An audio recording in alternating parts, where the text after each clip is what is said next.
Hello, New Wave of British Heavy Metal.com here. Today it is the 22nd of June 2024. Quick request for a favour, if I may be so bold, and that's if you wouldn't mind please subscribing to the channel. That'd be great, big help if you would. So please do. Today, Jethro Tull bursting out the Inflated edition. Oh yes, oh yes.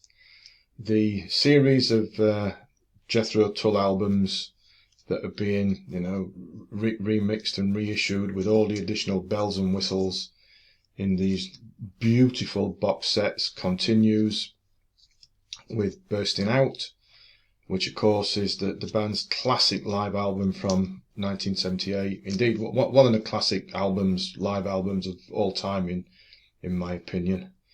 And so here it is with the big box reissue. Marvellous stuff.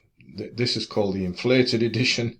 I don't know why, but it consists of 3 CDs, 3 DVDs, all contained in one of those now familiar, superb hardback book formats with the 96-page high-quality gloss art book included as well, which is chock full of photographs and articles that relate to the original album, tour chronology, and all sorts of stuff. You know the drill by now. Now, you may be familiar with the music from the original Bursting Out album from '78, which of course has Tull ripping through a set full of classics which were recorded at various venues throughout Europe following the issue of the Heavy Horses album. Now, back then, of course, recording technology wasn't as good as it is these days. Who remembers good old double live vinyl albums? Which Bursting Out was originally, wasn't it? Double live album.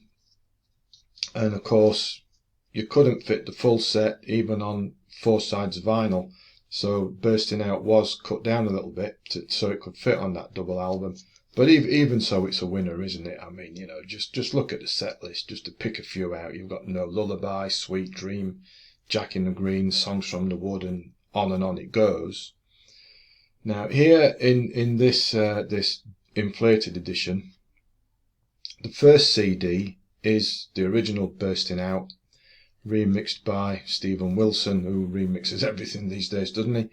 And in addition, on CD1, in addition to the original Bursting Out remixed, you've got 5 soundcheck recordings which have been previously unreleased. All good stuff.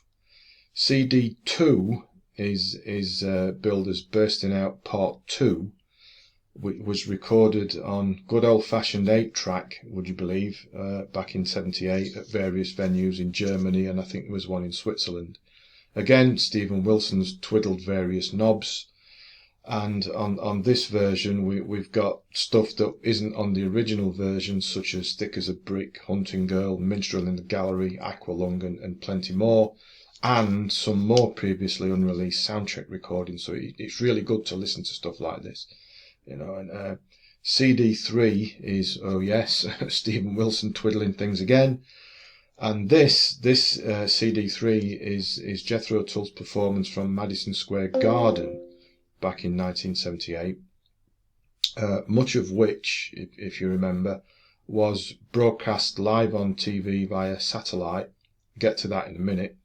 And this is the full 16 song set, and what a performance it captures. I mean, you just can't go wrong with it. You can't go wrong with it.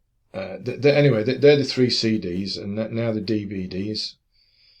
DVD 1 and DVD 2 are yet more Steven Wilson remixes of the original Bursting Out and whatnot. But then DVD 3 for me is jewel in the crown here. It's the full Madison Square Garden performance, which is split part audio and part video. The video, which is around about 50 minutes, is the part of the set which was broadcast live by a satellite. And as I understand it, it was the first time it had been done for a rock concert, would you believe? The audio part, which is front and back, is accompanied by a series of still images as that plays out. But the live video, when that kicks in, I mean, this shows just how good Tull were back then. when you know, arguably they were at the peak, weren't they? I mean, it's the band's classic lineup as well. You've got Ian Anderson, what a showman. You know, could anyone match him back then? You got Martin Barr ripping it up on guitar, and Martin Barr for me is one of the greats. He's so good. Barrymore Barlow's drumming's right up there with anybody else. Such a superb drummer. We've got John Evan and David Palmer, you know, duoing on all sorts of keyboards and whatnot. Fine players. John Glasscock was missing on bass. He wasn't well, and Tony Williams puts in a fine stint as a sub. Such a blistering performance. Now the book, they say that the usual 96 pages of quality, nice gloss art paper, lots of photographs. The articles, again, it is such a fine read. Well, just to pick a few out, we've got a Q&A with Ian Anderson on the background to Bursting Out, the tour, the broadcast, and all the rest of it. We got recollections from some of the road crew and the stage crew from back then, tour chronologies and all sorts of stuff. Such a good read.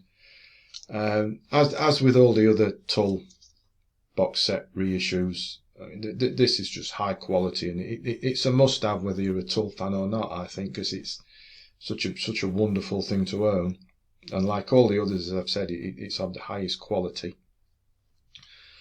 With a good number of Jethro Tull albums, at least not yet, having similar treatment, perhaps there might be more box sets to look forward to in due course. Personally, I'm hoping that Under Wraps is one of them. Maybe next, who knows? Because whilst that album, yes, it's of its time, but for me, I enjoy that album plenty, Under Wraps, and I don't think it gets the love it deserves. So maybe we'll have that to look forward to. But in the meantime, Bursting Out, the Inflated edition, marvellous stuff. I think I'll go and watch it again right now. So that's that for today. I'll put a link to the Inflated edition underneath on Amazon, and just go and get one.